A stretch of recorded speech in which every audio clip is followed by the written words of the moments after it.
We need to live in a world that's balanced, where every person is balanced between their masculine and their feminine. My hope, my prayer is that then that extends into the ways that we govern and the way that we run companies. It's a form of energetic exchange, and it's important. From To Be Magnetic, this is the Expanded Podcast with your host, Lacy Phillips.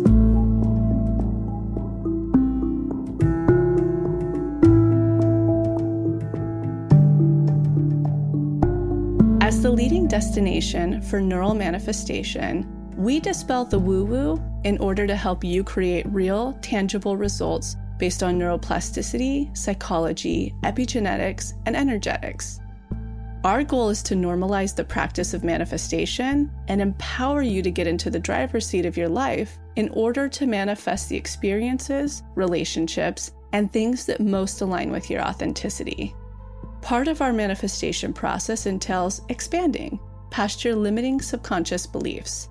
Therefore, by tuning into this podcast with interviews from experts, thought leaders, spiritual teachers, scientists, and those with neural manifestation success stories, you're starting the process of expanding your subconscious in order to see to believe that anything you desire is possible. And by pressing play, the process begins.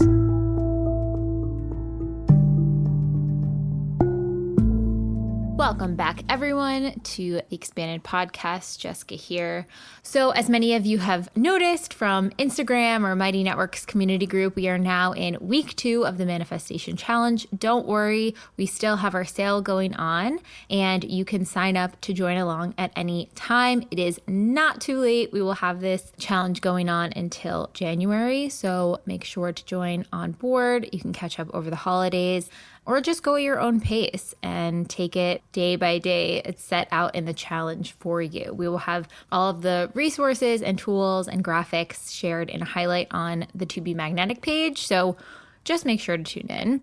People are already starting to manifest so many things on their mini list. People are getting free coffee as their perfect dog. An incredible vacation has popped up, and we're only on week 2. So it'll be really cool to see what continues to come through for people and what they manifest on the other side. So check the show notes for a link to our sale code to get into the pathway for one of our lowest rates of the year. That again is for new members and can't be applied retroactively. So make sure to look out for new insights for the Manifestation Challenge. And we are so excited to connect with you. It's going to be an incredible year. And now a word from our partners. So I have a funny mini manifestation story for you. You've heard Jessica and I both talking about blue blocks the entire year, and me personally a couple of years now, far before we partnered together this year to elevate this podcast and take it to the next level, bringing you top guests like we've been doing. What a beautiful story that we came to partner together. Within that, this is actually really cute because I'm one of those bedside readers. I love to read before bed to help me just really sink into quiet, calm, relaxed, and ready for sleep. However, I'm crazy. Speaking of blue blocks, you can listen to the 2 episodes I have with founder Andy Mant, where we talk about why I don't have any lights on in the bedroom in the evening. I only have candlelight. And so to read, it's really, really hard in candlelight. So I've been Googling actually for months and months, incandescent reading lamp, like a book reading lamp, the ones that you can clip to your book and read with, and nothing comes up. And I'm like, why has somebody not invented this during this time? And then totally out of nowhere, founder Andy Mant shipped me one of their new products, which is their Lumi Clip Sleep Plus, which is exactly that. It's a rechargeable 100% blue and green light free little book clip light that houses their Sleep Plus technology. So not only does this allow me to read perfectly fine now, but it also doesn't provide any sleep disrupting blue and green light. It's flicker free, 0 EMF, and on top of it all, it gives off a warm and relaxing campfire feel, just like the candle that's burning by my bedside. And so now I can actually read by the bedside. And literally when I opened this up, completely unexpected, didn't know it was coming to me, didn't know they had invented this. I opened it and I was like, thank you, universe. So it was a total mini manifestation. And I wanted to share that with you. It's only a $29 product. So if you're anything like me and you're a candle lighter, you would probably be lit up about that. So go ahead and check out www.blueblocks.com/pages/magnetic. The discount of 15% will automatically be added to your order, or use the code all caps magnetic, MAGNETIC, for 15% off your order. One of our favorite brands that we've partnered with is Beekeepers Naturals. Not only that, but we've recorded an episode with founder Carly. You can see that linked below. And this season, I've particularly loved Beekeepers Naturals for immunity for a number of reasons. Because my body's been working so hard at producing milk, it means that there have been quite a few times that my immunity has dropped in the last couple of months. So without fail, I use the Bee Immune throat spray every single day, 4 squirts in the back of my throat. I, in fact, just used this last week, and the next day I woke up without a cold, which I was so grateful for. However, when we did get a cold about a month and a half ago, which I do believe in. I believe in the body really needs to deal with colds. I think it's really great to stimulate immunity once a year. And when that did happen, and of course I gave it to Max, I did save Teddy from getting it simply by squirting breast milk in her nose every couple of hours. But of course Max did get it. And so we definitely used their Bee Soothe honey lozenges, which were a total lifesaver. Not only soothing, but they have obviously the propolis, which is unbelievable, hands down, for immunity, zinc, and vitamin D. And then, of course, my daily staple when I do have the luxury of taking a bath is I use their bee-powered honey, which is propolis, royal jelly, and the bee pollen on my face as a mask. Watch out if you start that ritual. Your face is going to be unbelievably glowy. Every time I do it, I always get a compliment. When I'm out and about, what are you doing with your skin? So I keep it in my bathtub at all times. What I think makes a big difference about Beekeepers is it's almost like you have an entire medicine cabinet at your disposal inside your house, and it's all from the power of bees. You've heard me talk about it in prior partnership communications, but they take the highest standard when it comes to working with bees and the environment. Not only is it the most non-toxic and cleanest, but the way they treat their queen and their hives is unlike any other brand that we know of. So truly, I believe in this product that serves so many uses, and they do have a really cool new product out called Bee Biome, which is complete gut health. It's a pre, pro, and postbiotic, which supports gut health, microbiome, brain, and immune function, and helps regulate the inflammation that naturally occurs in the gut. If you are wanting to create your Beekeepers Natural medicine cabinet, go ahead and use the code all caps TBM for 15% off at checkout. So again, that code is all caps TBM for 15% at checkout. All right, on to the episode.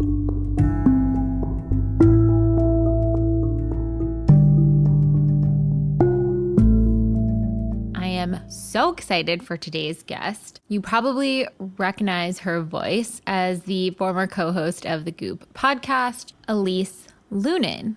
She is also an author and editor and has co-written 11 books, including 5 New York Times bestsellers.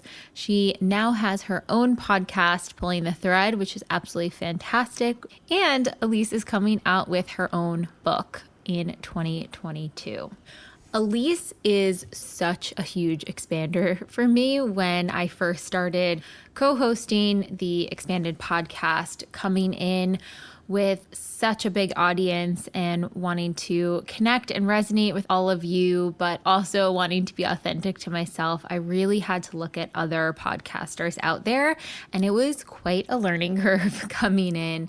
But I feel like I'm finally starting to get my footing, and I think looking to Elise, standing in her power and co-hosting with Gwyneth for so long really kind of help expand me into seeing that it was possible for me to find my voice within the voice of the brand. So we had a really fun idea for this episode since Elise was a huge expander for me, but Elise is also good friends with Lacy. They've known each other since Lacy was on the Goop podcast and also spoke at the Goop Summit. So I get to ask Elise a couple of expander questions to kick off the episode. I think you guys will really enjoy it, and it was a lot of fun. I think you guys are also going to love this episode. And without further ado, here is Elise Loehnen. There are so many things. So obviously the term expander, we've sort of coined in manifestation, Lacy's really coined. And it's this idea that someone is embodying an essence of yourself that you want to connect with deeper. They're showing you, they're leading by example, and really sort of standing in their power to show you that it's possible for you as well. And coming into co-hosting on Expanded, I was like, I need female co-hosts to look at, because I had my own podcast before, but it's kind of a different ballgame when you're co-hosting something and the dynamics there. It was funny, I read a recent article that you had written about there's no female podcast host. Like in the grand scheme of the biggest shows out there, the ones that are female are so few. And so I found myself wanting to find expanders who were podcast hosts, who were at a level that we were at or higher. And at the time, there was really such limited resources to look at. And I had already listened to the Goop podcast and was just so excited to look to you for expansion, because I think not only you an incredible interviewer, but you help to sort of dissect the information that you're talking about in a way that relays it differently than what the guest is saying, which helps me learn so well.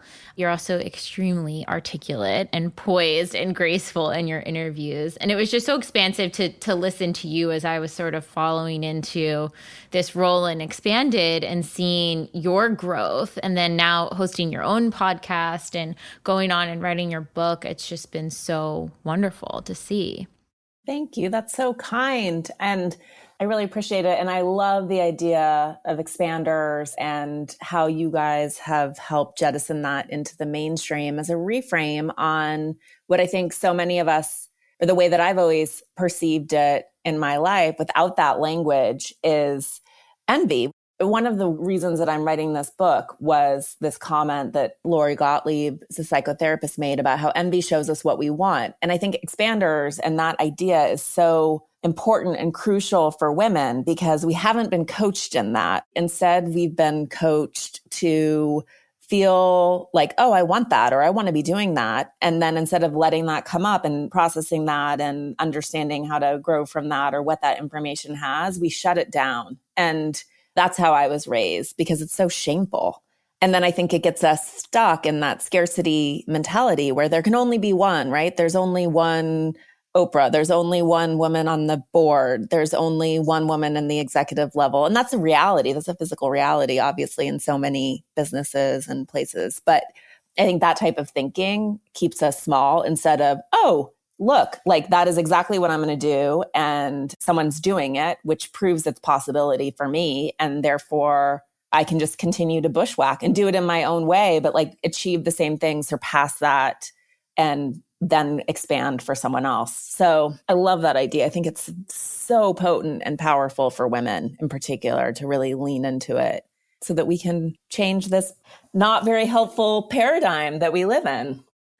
Absolutely. Yeah, we always say, envy is really your greatest expansion, because so many times we're like, oh, we're envious. We don't want to interact with that person or that energy or whatever it is. It's like, if we're really digging deep, that person is showing us something that we really do want, and what does that look like? And how can we, instead of approaching it with judgment and shame, can we approach it with an open heart and understanding and excavation? Yes. And it's exactly that. It's a limiting of shame, which I don't think it's not a bad intention. It's just that we subconsciously, so many of us, and I know that that's what you guys do, is examine all of that programming that we're carrying, all those limiting beliefs, bringing them up so we can look at them and be like, that's ridiculous. All of these things obviously sound ridiculous, but we carry them. It's deep inside of us that oh, if someone else is doing that thing, then I can't do it. And that person needs to be dethroned in order for me to be successful, or I need to denigrate them to make myself feel better because I haven't gotten there yet. It's such insidious programming for so many of us. It's not helpful. It's not helpful to all of us, but it's not helpful personally either when we're trying to birth ourselves into the world and show up in the way that we want to. So I think it's such a powerful legacy, and obviously an ongoing one in terms of getting us all thinking. Because I fall to this too, where I'm like, oh God, I'll never do that, or I could never do that. And I feel bad about myself and envious. And now I feel gross and icky, and just halting that, I think, is so, so important. Because as you mentioned, as you started, obviously when the Goop podcast launched, podcasts were not nearly as much of a thing as they are now. And it was broland, and it still is broland to some extent. Obviously, there have been a lot more women entering the fray and climbing the ranks of podcast charts, but it's still very dominated by men. And then what I also found, which was more, even in some ways more pernicious, is that men and some of the women were preferring to interview men. Like, men continue to be the ones who are chosen as the experts. So we aren't as used to hearing from women in positions of authority and power. And it's, again, another one of those insidious parts of culture that we're not really conscious of. I think now we're becoming much more aware of who we're listening to and why. But it's something that I wasn't actually really aware of until I got into podcasting, was picking guests and was trying to be really conscientious of like, whoa, I've done 4 men in a row. And it's hard because it's a systemic thing. It's hard to change these things. This is the patriarchy. Yeah. Well, I think that's such an interesting thing. And it kind of parlays into one of my questions I had for you too, which is on the reverse side of that, when there is envy towards the one woman who might be in power, whatever it is, it also creates sort of this fear of being seen on the other end of, ooh, if I'm that one woman, I'm going to be judged extra harshly because I know a lot of people want this position or whatever it is. And how do I stay comfortable being seen? That's something that I'm working on this year. And it's so funny. I was sharing this with one of the TBM members we had seen recently. I was like, yeah, I'm working on being seen. And she's like, what do you mean? You're seen every week on the podcast. And it's like, I know, but there's a difference between showing up and then showing up more fully and trying to navigate what that looks like. So for you, you had a lot of public jobs before, but then even more so with the podcast and with the TV show and really being in the public eye, but then also being on the executive level. How did you navigate feeling comfortable being seen? And how did you go about showing up authentically? I mean, it's funny. You're working on that. I'm working on that as well. I just went to a retreat, and that was the thing I gave to the fire, was fear of being seen, figuring out how to authorize myself literally as I'm handing in this manuscript, having ghostwritten 12 books and stood behind the scenes of a lot of brands and people. It's certainly where I prefer to be, in part because, and I think it's somewhat defensible because in this culture, and I'm sure you guys feel this, having TBM and Lacy being visible and increasingly visible, there's so much projection, right, that happens. And you start to represent something, people want to turn you into a guru. It gets complicated and it's not safe, particularly for women. So for me, it's always been, I care about the information and I want to be a channel or a way for the information to come through. And then how do I keep myself out of it? I don't want to get bent or distorted. And you have to be really strong and have incredible internal resources for keeping it clean and being like, that's me, that's not me, that's me, that's not me. Because going back to sort of what we were talking about at the beginning, we're not very good collectively at parsing information and separating behavior from people. We love just to categorize and sort. And so when you become really visible, suddenly everything is associated with you that you might have ever said. And it's very sticky. It's very hard. There's a lot of responsibility that comes with it that for me felt also overwhelming, where I just want to give people the information. It can resonate or not. And it doesn't have to be about me. And then we live in a culture, though, where it is becoming, more about who's the person saying it and the context of that. It's just very complicated. So I completely understand. I think it'll be a lifelong process for both of us, most likely. And it's not a cop-out to hide. It's a line of how do you show up and still keep people from projecting on you? And how do you keep it clean? I don't know. I still haven't quite figured it out, because I think what you're doing, what you guys are doing at TBM and what you guys are doing on this podcast, so much of it is about helping people figure out who they are and how what they hear can help them understand themselves better.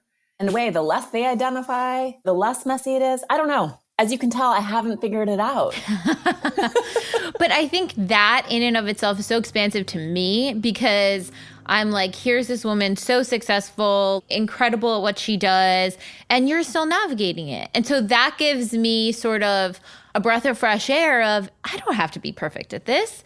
I can be navigating this. This is part of my journey. Okay, great. Elise is doing this amazing work and she's navigating it too. And so I think even just knowing that piece gives me space and solace to navigate on my own time and terms. Yes, you definitely need the space. And I think it's an iterative, ongoing process. And some days you're going to be like, I feel comfortable. And other times you're going to be like, it's time for me to hide. And I think it changes with the seasons. Tim Ferriss said on a podcast how, when he releases really vulnerable episodes, he'll have his team hide all comments, feedback. He doesn't want to hear it unless it's like really critical that he hears what's going on for his mental state. He's like, no, boundary. And I thought that was so powerful because, in the beginning, I would read every comment, every piece of feedback. And then I was like, all right, maybe this is not a great thing for my mental health to read every piece of comment and feedback. So it's interesting to see that growth and that, oh, wait, I can have boundaries with this. Yeah, no, absolutely. We're also trying to do this at a time when culture is changing daily and the ways that we interact with each other are becoming more and more complex and more extra, in a way, and more immediate. And I will say working at Goop was really helpful in this way. I don't know if this is specifically for women. I can only sort of speak from that perspective, but learning how to take criticism and figuring out what's accurate and what's helpful versus what's a projection and what's not was like one of the biggest lessons that I learned over the time that I spent there, because obviously it's a brand that gets a lot of blowback. And so I had to get tougher and thicker about what I would take in and what I could let go. It's still hard, obviously. It's interesting, even having a comparatively small profile and doing my podcast and looking at sort of comments, which for the most part are really lovely and kind, but then the person who will come in and just drop something. And it's like, wow, why? It's really interesting, but it says so much more about the person than it does about you. And the minute you can sort of recover from that immediate sort of shock of, ouch. And then when you can really look at it and be like, does this hurt? Does this really hurt? Or am I just surprised that someone felt like littering this on my Instagram? You can mine it for either useful information or durability. Absolutely. Oh, thank you, Elise, so much. This was so helpful and expansive and been such an honor to chat with you. Well, thank you.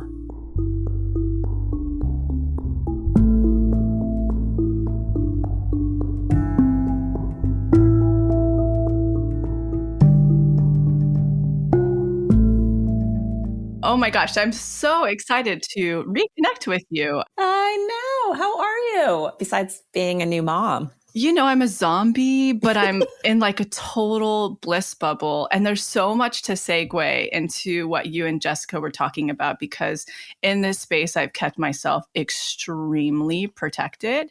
So I can't wait to jump into all of that. But first, how are you?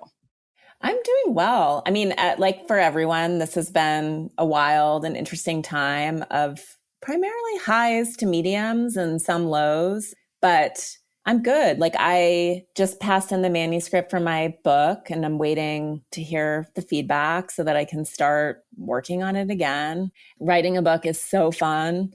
Editing a book is horrible. And then you're in this suspended state for a really long time, wondering if anyone will buy it and read it and find it helpful. So I'm at the not fun part of that journey, but that's okay. I mean, this is why one of the many reasons I've resisted writing a book. It's been a request for so long. You're obviously very different in the space. You've, co-written and helped author many books. But I see a lot of my friends, and that's their big goal. It's like, I got to get the book deal. I got to get the book deal. And I'm such a businesswoman as well that I'm like, wait, you do all of that.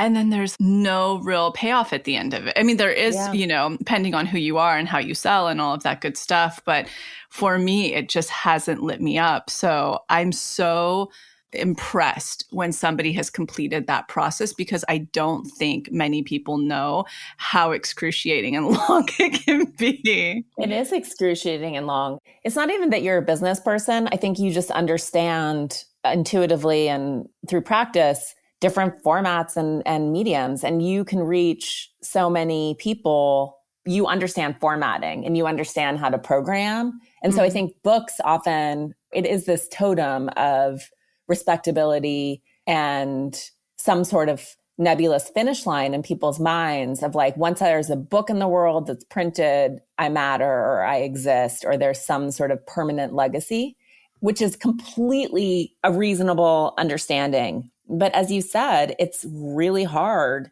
There's so many books and you spend so long on it, and then it can either sort of sink to the bottom of the pond, or on the rare chance that it really takes off and find a readership, it can have an extended, really powerful life. But I think it's not the panacea that people think that it is. And so if you don't enjoy the process of writing, and it doesn't have to be a book. There's so many books too that would be better articles or even better audio or better digital, that I think people have that instinct and then are often, as you said, disappointed because it's long and slow in a world that is very fast. And your chances of breaking through are slim. So many books sell so few copies. And then you put that in the context of online, when you can reach everyone everywhere immediately, it starts to feel like, how is this worth it? But if you love the process, then it is so enriching. And writing my book changed me in a way that I'll be so grateful for forever. And it had to be a book. And it's so funny. I feel like anytime I touch base with you or check in with you, what you're up to, you're reading. So it also makes sense to me, it seems. Not only are you a lover of information, but I think you also really love that format, to what I've perceived. Yes, this is very accurate, Lacy. I really, really love the format. And I think that's another point, not that this is a podcast just about writing books, but if you don't like to read books, don't write a book, because reading books, you just inherently absorb the structure in a way that I think is really, really helpful. So I've had friends, similarly, experts, psychologists, therapists, et cetera, who are like, oh, I need to write a book. And I'm like, but you don't read. So it's probably not your medium.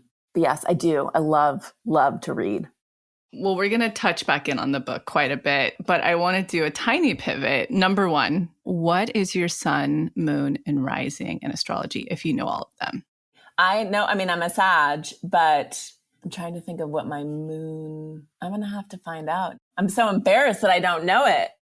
Honestly, if you're living in Los Angeles, I say this as a PSA to anybody, I feel like being in Topanga, at least, it's like it would be on your business card if somebody has it. I know, right? It's so frequently asked in my little circle. I definitely get that question a lot. That's so funny.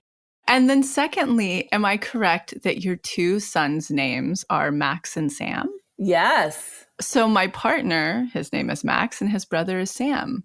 Oh, no way. Yeah, it's wild. When I saw that, I was like, oh my gosh, that's so sweet. Great, simple names. So simple. And his mom always said, Max at least, that she wanted to give them names. Somebody who had studied early childhood development, she wanted to give them names that would be really easy for them to spell when they were learning how to spell. I love that. Isn't that so sweet? And for you, how was navigating, obviously a huge transition, the Goop transition over to your own brand, but also the pandemic with kids? That was one piece during the whole process that I was like, I am so grateful to not have school-age kids during this process. I don't know if I would be able to cope. So I have so much, respect for how parents had to navigate. I would think that that would be one of the hardest parts of navigating that process. So my youngest was still in preschool, which was fantastic because they pretty much stayed open the whole time and were outdoors. And so he had continuity and wasn't even really aware of wearing a mask. Like, it just doesn't bother him. But my oldest, who was in second grade, well, I guess he was at the end of first grade, it was actually awful and amazing as, a full-time exec. And I would record the Goop podcast in person. It's just how I like to do it. So I traveled all the time. And it's funny because as soon as we were grounded, I was on a flight 2 days probably before we shut the office. Right at that moment, I flew to North Carolina. I did 3 interviews, one with Kate Bowler, another man whose wife has cancer. And I was like, I don't know if we're supposed to hug. Like, it was just one of those weird moments. And then when I got on the flight to come home, I was like, oh, this is happening. There was like an air in the airplane of people being like, I don't want to touch you. And I think I went into the office for one day and then we shut it down. And I thought I didn't know how I would handle being home like that.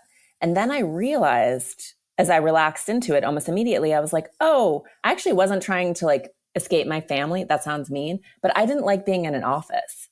And I enjoyed having like even the plane rides or being in cities by myself. It was really hard for me to be around so many people all the time. So that was the first revelation. Being at home with just my kids, and our nanny moved in with us, which was amazing and so fun. And to share space with my kids like that after being so peripatetic for so long and everyone going in different directions all the time was such a relief in a way that I didn't realize it would be. So yeah, at the beginning it was awful in the way of, oh shit, like who's putting him on his next Zoom? And he has, attention issues, and no kids are really built to sit in front of a computer like that, but he was certainly struggling. But to actually be able to be with him while he was doing that was really good and really interesting. And it gave me so much insight into him and how he processes and thinks that it ended up being an incredible gift. And obviously, as mentioned, we had help. So for my friends who didn't have any help going into the pandemic, whose kids were in school and no longer had help, it was a totally different story. But we kind of made it fun and figured out how to sort of pot up at our park and be outside and be together in a way that was really nice. I think that's so sweet. It's such a beautiful silver lining, I guess, through it all. I mean, I have to admit over here on our end, because we are in a more remote location and we already, as a brand and team, I've always kept it remote. Like you, I need so much space and I would actually hate to be around in an office with people all day. And so, we were really privileged in the sense that it didn't affect us very much. And it actually, for Max and I, turned out to be a really beautiful thing, having just gotten this property and it needed so much work and we just found so much love through gardening. And so I guess it's great to share the good stories as well, because I've heard a lot of the hardships that people have gone through that time. Yeah. And I think a lot of people are scared to share. Understandably, it became we had this idea that we were all supposed to be having this singular experience because it's the first time we've ever had this worldwide event. I mean, it's so wild that I think we also felt like if we weren't representing the same experience, that we were having a different time, that was somehow bad. And so even when I've spoken to friends who really struggled, at times they were like, oh, other times it was amazing. I think that's why we're still in it, in this sacred timeout before we ever go back to how things were. Agreed.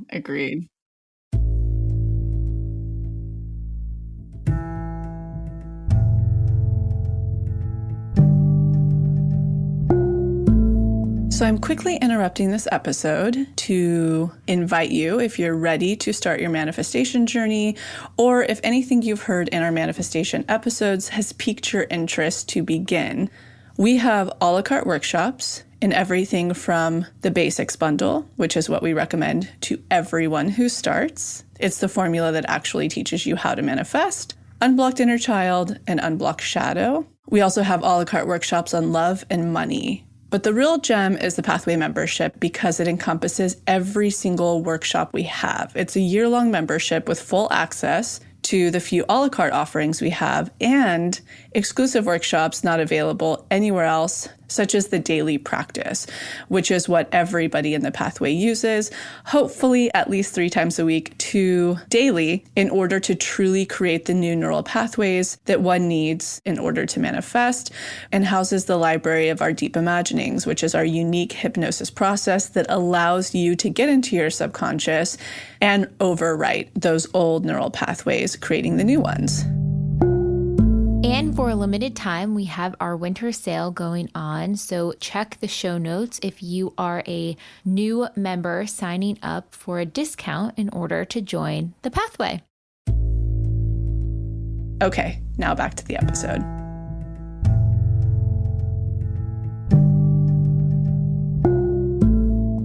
Well, you and Jessica got to touch a bit on the book, and I really think it's a potent conversation that many people are, I don't want to say afraid to have, but I think that a lot of things from what I know about the book that it touches on, I do believe it will be a beautiful breath of fresh air for many who, like you said, have been visible, for women in general. And yeah, let's just sort of, refresh and highlight that a little bit more for the listenership, even though you guys got to dig in a tiny bit. Yeah. So it's a book about women and the patriarchy and the ways in which we police ourselves and police each other. It's about how we're programmed culturally in ways that are not part of our conscious awareness, and that we're told that how things have always been or how we are, a lot of these sticky myths about early prehistory and cavemen and hunters and gatherers and all of the stuff, and the way that it still shows up in our lives and limits the ways that we engage with each other. But it's for women, what I'm writing about specifically is this morality map of goodness that so many of us, or at least I, as like sort of middle class white woman, was raised, even with progressive hippie parents, to believe that I needed to behave in certain ways in order to be seen as good and worthy of belonging. And so the structure of the book is the 7 deadly sins, which sounds silly. You're like, oh, that's so funny. That's like a Hieronymus Bosch painting, and nobody really cares about the 7 deadly sins unless you're, Catholic. But the reality is, when I started to look at them, and it started with envy, interestingly, they're all things that women seem to specifically, especially struggle with: gluttony, lust, greed, sloth, pride, wrath. Not that they don't persecute men, but it's certainly not in the same way or to the same extent. So it's the ways in which we keep ourselves small and then turn and keep each other small as well. When we don't give ourselves permission, we don't give other people permission either. So that's the general structure. And it's part memoir, part sort of synthesis of experts and other really interesting people who have written and thought about these ideas, and then some cultural criticism. So it's sort of a hodgepodge book, but just really trying to get at how these show up in my own life. And then hopefully as a rubric for conversation for people to examine how they show up in their own lives, because we don't really talk about this stuff. Greed, for example, like women, we just don't really talk about money. We think of it as being base and immoral and dirty, but the reality is it's a form of energetic exchange, and it's important.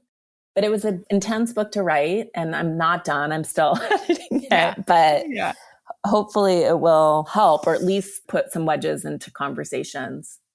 This is something I theorize a lot. And, for anyone listening, do forgive me. I didn't even go to college over here. I like to philosophize often. So somebody who's ill-educated on this topic in every way, shape, and form.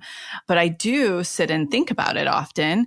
When you were doing your research, or certainly when you were working with experts, where was one of the really pivotal starting points for patriarchy kind of taking precedence and then women losing rights and power? Because when I theorize this, again, please don't crucify me, anybody, completely uneducated in this. It doesn't matter. I mean, don't get me started on pedigreed education. It's Yeah. as someone who has one.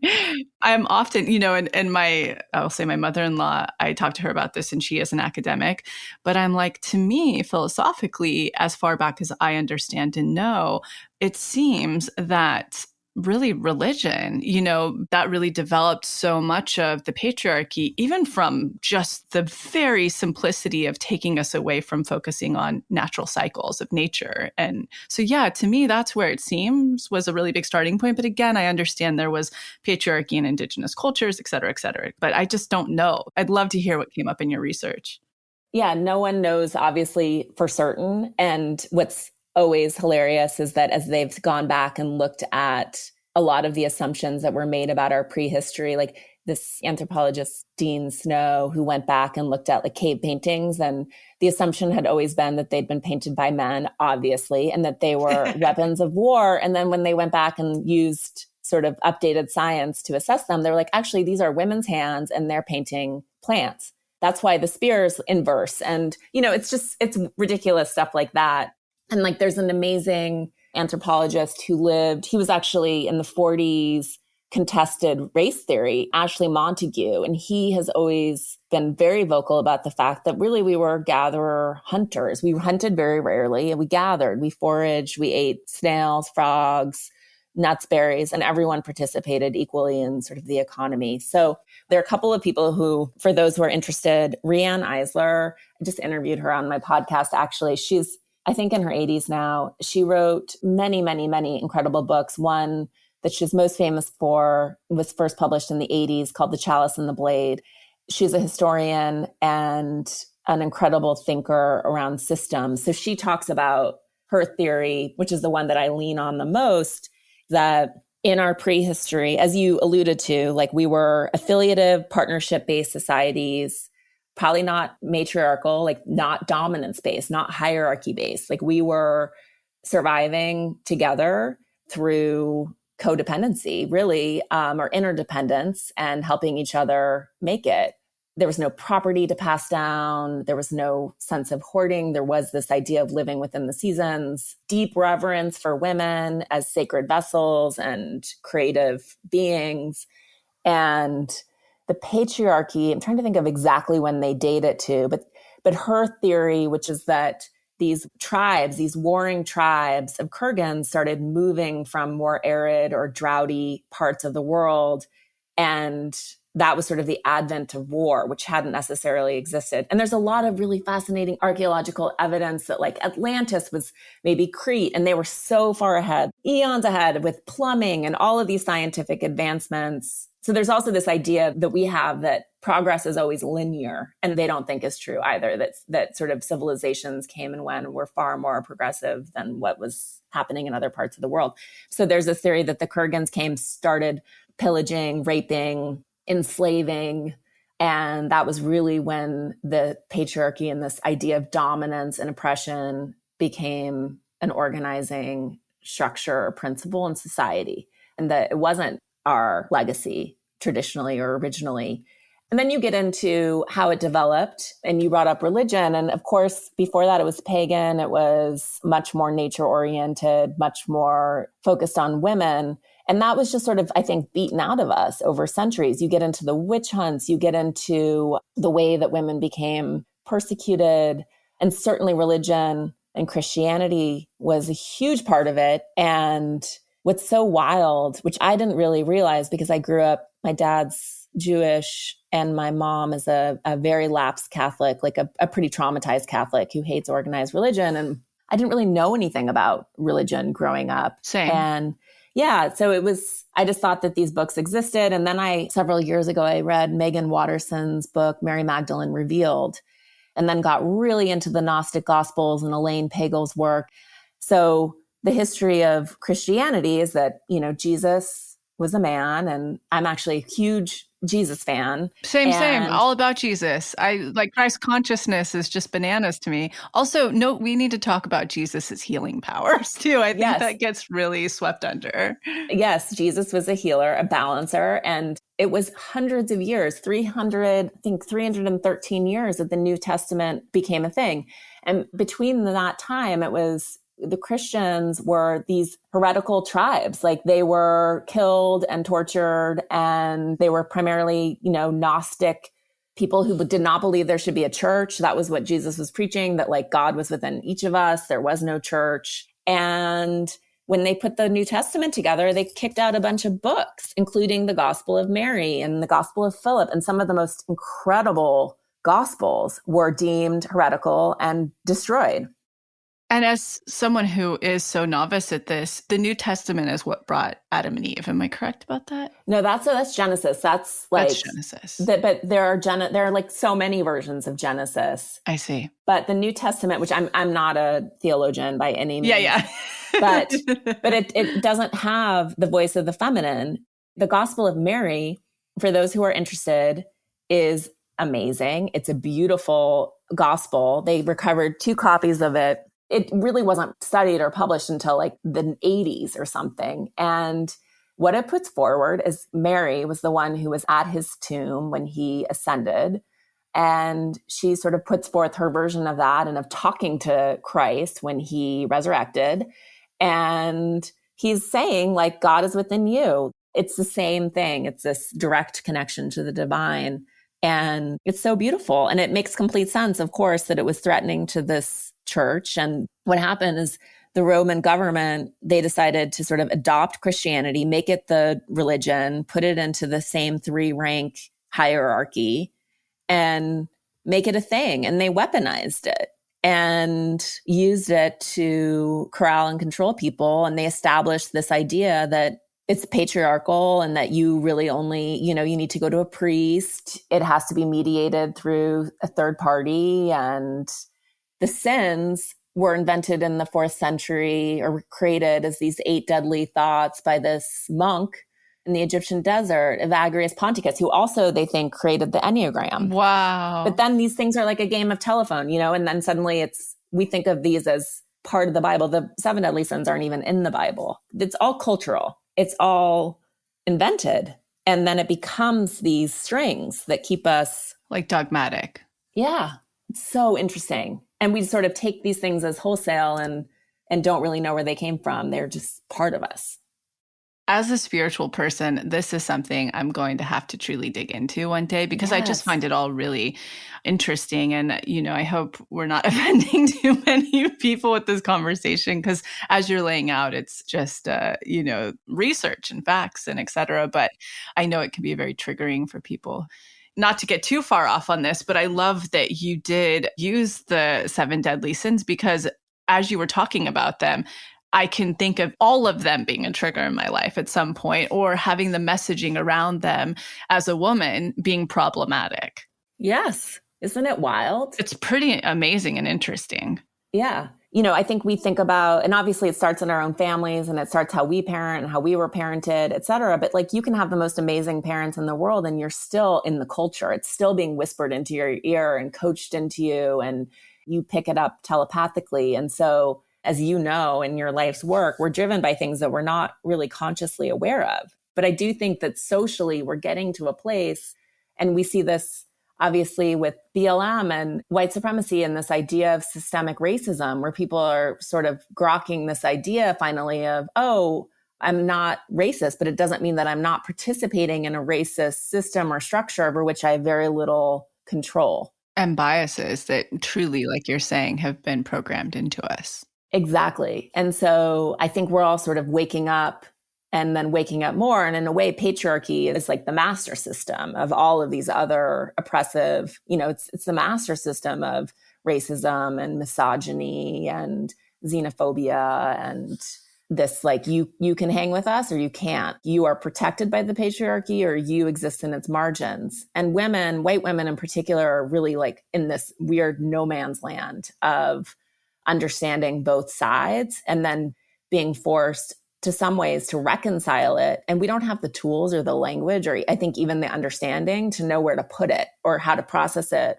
We're in a twisted place of recognizing our privilege and then also being like, but I don't know how to fix this. But I don't have that much power. It's complicated. And we need to be leaning into those conversations and finding the durability and temerity to really sit in it and process it and talk about it and think about how to move forward. But so many of us also, because of this good girl conditioning, lack the durability and resilience to do it because it's so scary. And so we rather just not. Yeah, no, absolutely. And this might be too much of a philosophical pivot, but I do imagine you've theorized this before and sat often, especially that your book is so rooted in the patriarchy.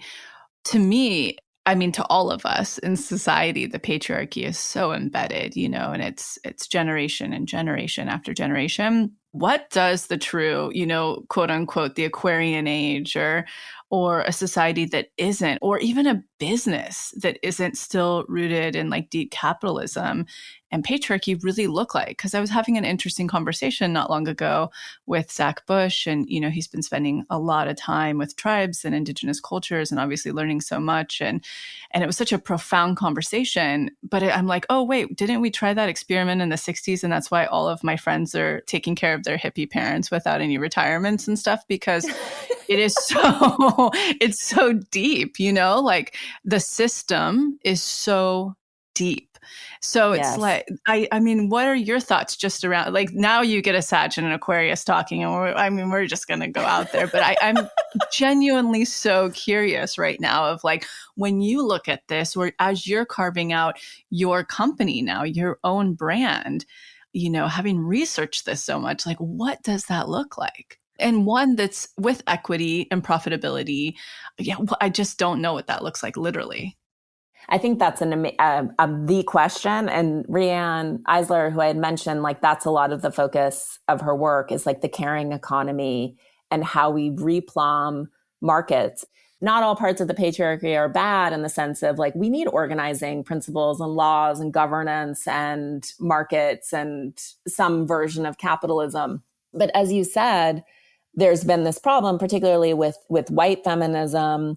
And it goes back to like the suffragettes, right? And how they were willing to sort of lean into racism at the time in order to try to win white women, specifically the vote. It's not that they themselves were racist, but they recognized that their best shot of getting Southern men and other racist men on board was to because it's complicated, but essentially like Black men had been enfranchised, although they were limited from voting by like poll taxes and all sorts of literacy tests and all sorts of fucked upness. But the suffragettes were like, you need to give women the vote because then we can overpower Black people in the polls. So they use racism in order to try to win the vote with the argument, well, once women have the vote, then all boats rise. Like then we can take care of everyone because we'll be this governing, civilizing force. And women have fallen for that over the ages. And we still see that in corporate capitalism, which is, oh, well, if we have a female CEO, if we elect more women, everything will be better. And that might be true to some extent, but it's the same toxic patriarchal system. And so you're just having women behave in toxic patriarchal ways. And I think part of it is that, we each have feminine and masculine power or energy, right? I'm sure people who listen to this podcast understand those ideas, but that's not something that's super mainstream. But you have your masculine, you have your feminine. I'm very much in my masculine. I can be more in my masculine. We are very much so. I think we're two women that are. Yeah, exactly. And so figuring out how to balance those two energies in myself, how to receive, how to be nurtured, how to be nurturing, that's been a big part of my life's work. And so in terms of coming to balance. So we need to live in a world that's not a matriarchy per se, but that's balanced, where every person is balanced between their masculine and their feminine. And my hope, my prayer is that then that extends into the ways that we govern and the way that we run companies, where we are ordered and structured and honest in the finest form of our masculine, and that we're also creative, nurturing, and caring in the finest form of our feminine.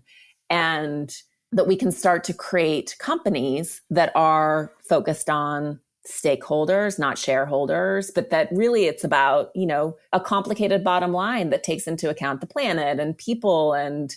But it's going to require like that balancing in each and every man and every woman. I know we're really into this idea of representation right now culturally, which is obviously very important, but that alone won't fix it. Just as, like putting women CEOs, it's got to be the full picture. It has to be the full picture. And I think it's going to be, part of it is rescuing men from the patriarchy too, and recognizing the difference between the patriarchy and men.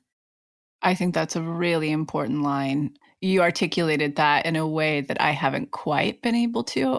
I've gotten in a lot of trouble for saying I don't identify as a feminist, just not quite knowing how to articulate that the future is female isn't quite the way that I identify. I think exactly what you're talking about is that we all need healing essentially from the system.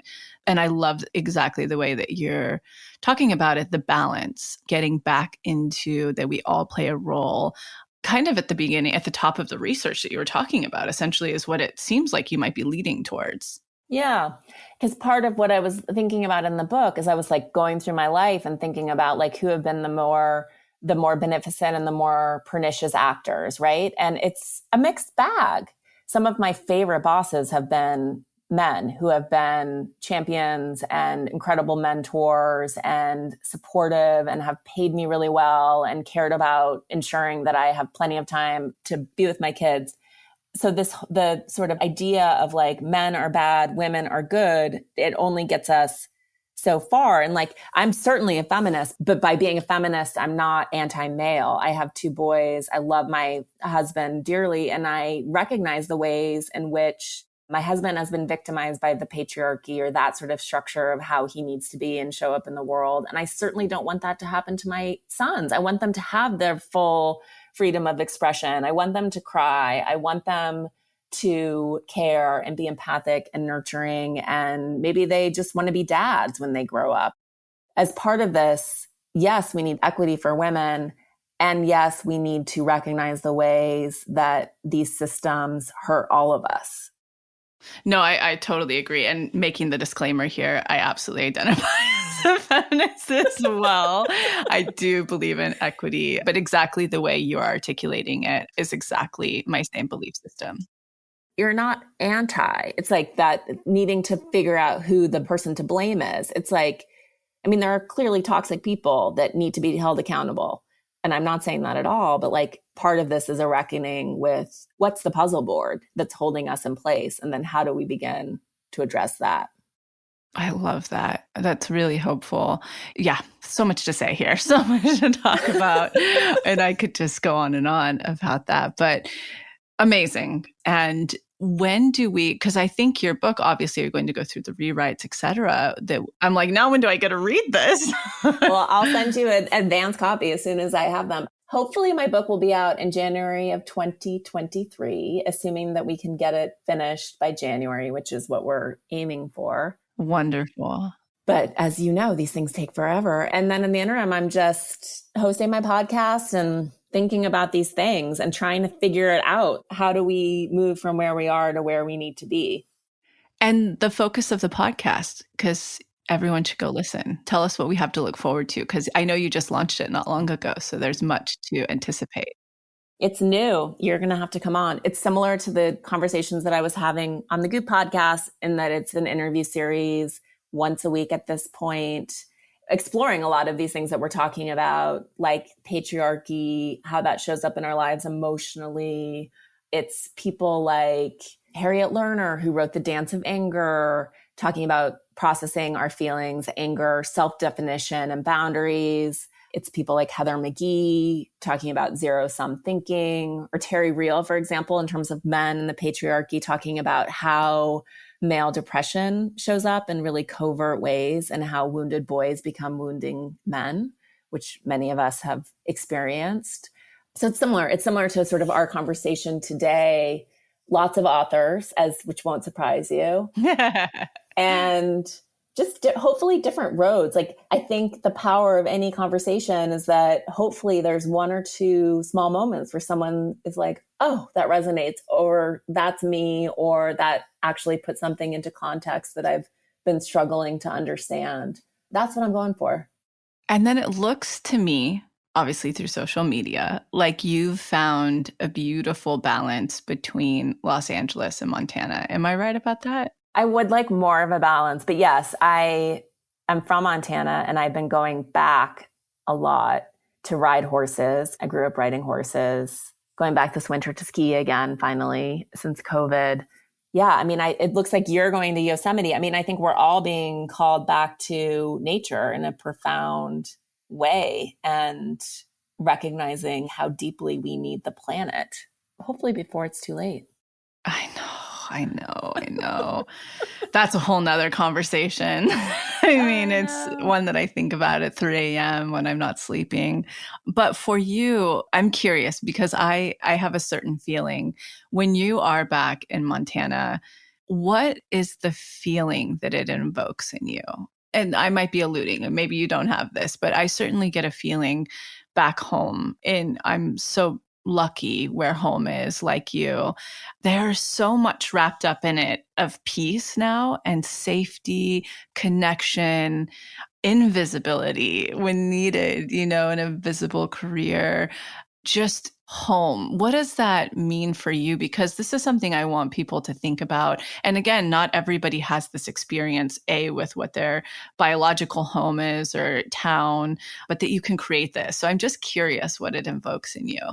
Oh, that's such a good question. I mean, Montana, for those who haven't been, is majestic. And so for me, it inspires awe and wonder and the context of being a very small person at a small moment in time, much, much, much bigger tapestry. So in that sense, it's a right sizing for me and a moment of bigger reflection. And then when I go and I ride horses, it is, for me, about surrender and stillness and the illusion of control that I think we all desperately want. And I think horses can be the greatest teachers because in some ways they let you feel like you're determining and dictating the pace and where you're going to go. And that's true to some extent, but there's really no question about who in that equation is the passenger and who has more power and in some ways more sensibility and sensitivity to place and energy. So I find it to be a moving meditation and a reminder of how elusive control is and how co-creative life is and just needing to let that happen. And writing is so much more pleasurable when you can relax into it instead of gripping, which so many of us, it's our natural inclination is to white knuckle it. Exactly what you're highlighting is so crucial to me because I grew up like my dad's a roper, at one point was almost a pro roper. We have a ranch in my hometown and horses were like taking a bath. It's like that's how natural it was. And when I was younger and immortal feeling, I surfed and rode, but both I'm very afraid of now. Both. I look at the ocean and I'm like, you are so much more powerful than me. Who do I think I am to like enter you? And I feel that the crux of it is control, obviously. So like when I do ride, even today, I get up and it's very familiar. I took my daughter, even when she was like 6 weeks old, to go, watch my dad rope, which is questionable in itself as a, as a practice that still exists. Whenever I bring my friends from LA, they're like, oh, and I'm like, I know it's a thing, but it's a culture. It's a culture. Anyway, all of this to say, I got up in shorts, no problem, sandals. Like I feel comfortable, but I white knuckle the whole time because I'm like, you could hurt me. I don't understand you all of the way. I don't have that gift of intuiting fully where you're at, and I'm afraid of you. Yeah. So I'd love to hear your thoughts just on control and that in general as having that gift. Oh, it's so interesting. And I took a big break from horses because growing up, they were called endurance rides. They're sort of marathoning with horses. And I did it with my dad, and we traveled all over sort of the western part of the United States. And it was such an incredible way to experience nature and requires like a tremendous amount of training, as you can imagine, lots and lots and lots of miles. And I had this black Arabian horse named Ebony, and he had this childhood injury, which had healed, not fully. We didn't realize. And I was out on a ride with him, and I was slowpoke. I'd ride with these older women, sort of grandmother types. on these 50-mile rides. And we were a couple miles from the end, just trotting, and Ebony stepped on a round rock in Western Washington and effectively like sort of rolled his ankle, but broke his toe. And it was so traumatizing. I mean, when I say this horse was my best friend, this horse was my best friend. And I knew immediately what it was intuitively. Everyone was like, it's just a torn Achilles. I was like, no, he's broken his toe. I got a horse encyclopedia. I was like, I know this was what it is.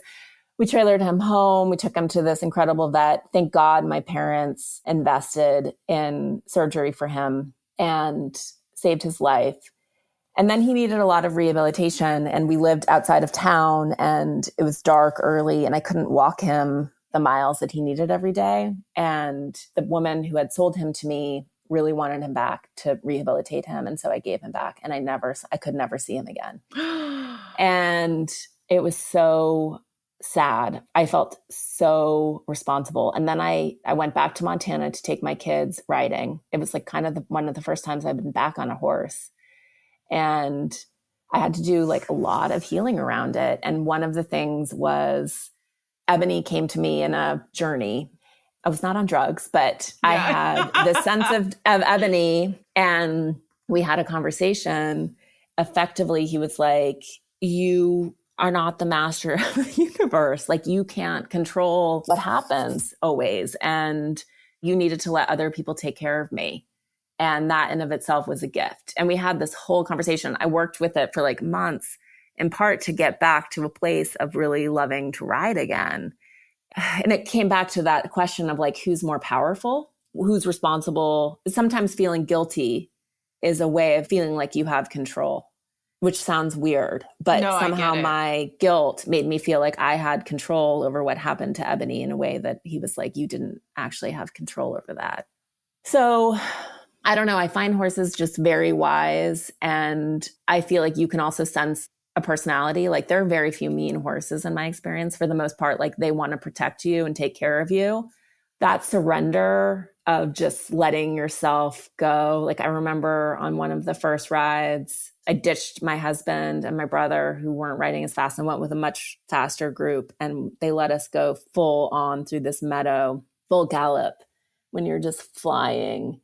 And I was crying. I was so happy. I just like had reconnected with some part of myself that I hadn't really visited since I was little.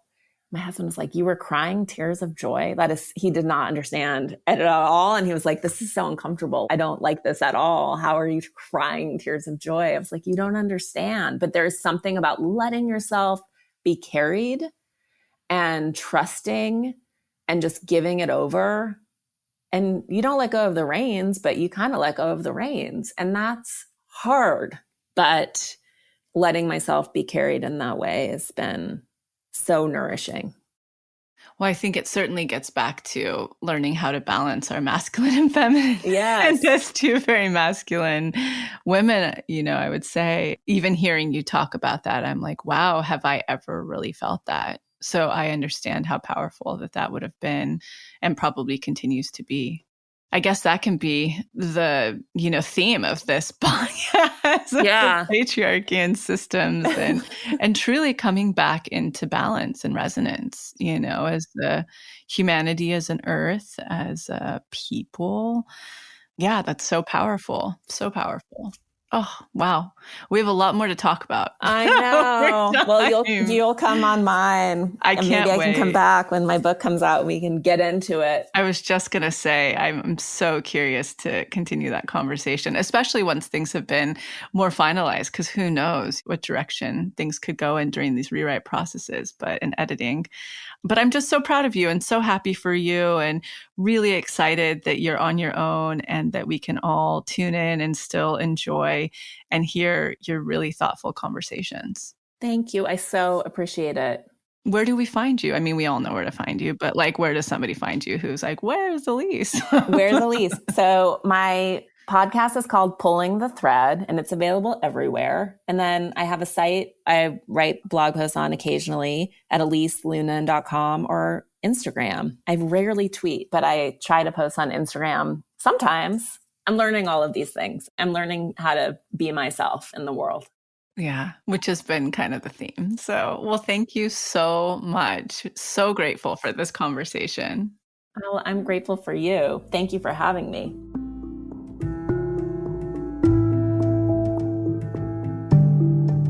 Thank you so much for tuning into the episode, and I hope you enjoyed it as much as I did, we did.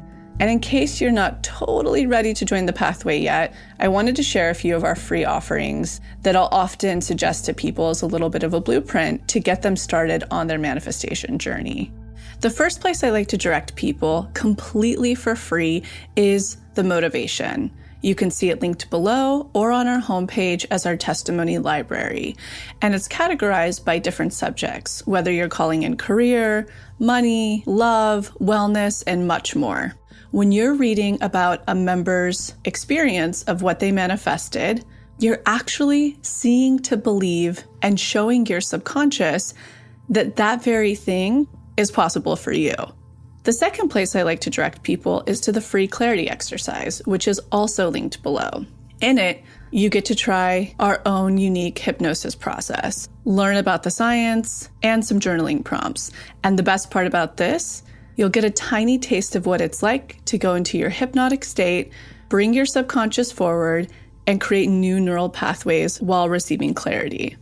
And the third thing, if you haven't listened to it on this podcast yet, please go back to the episode titled Manifestation 101, where you'll learn the basics of neural manifestation to truly understand this process.